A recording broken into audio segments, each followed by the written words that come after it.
O eto ka na naman, umiiwas ng tingin, laging nakatanaw sa mga talat na kadungaw sa bintana. Kailan mo ba magagawang Tagal na ni Ella? Kaya nga, late na tayo ah. May chat ko kung nasa na siya. Oh, ayan na pala siya. Hi, Ella!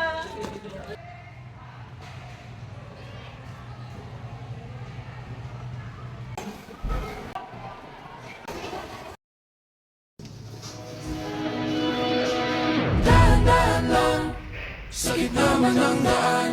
Mga saglit na inilikha, kakaibang tama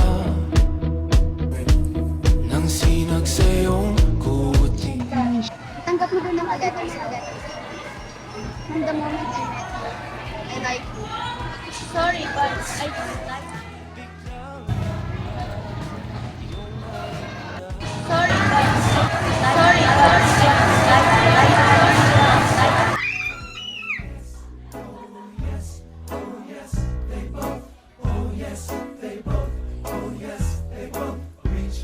Let me hear it.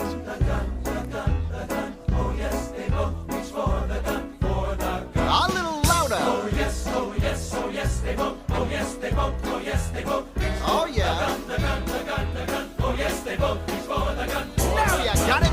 Oh yes, oh yes, oh yes, they vote. Oh yes, they vote. Oh yes, they vote.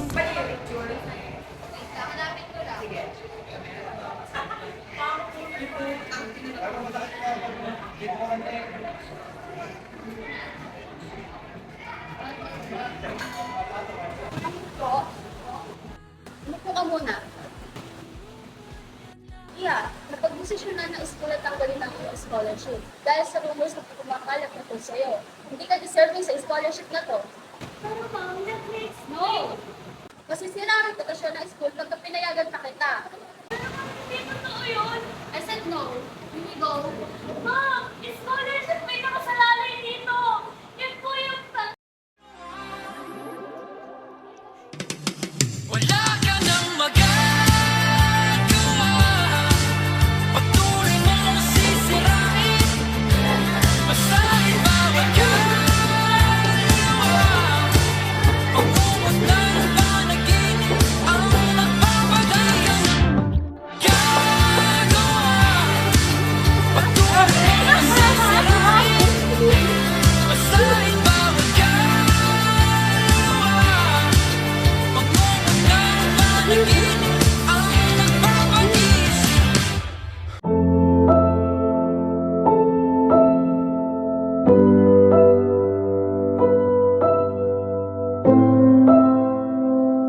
We should be honest and responsible in everything we do. It's important to not pretend to be someone we're not, especially if it means hurting someone.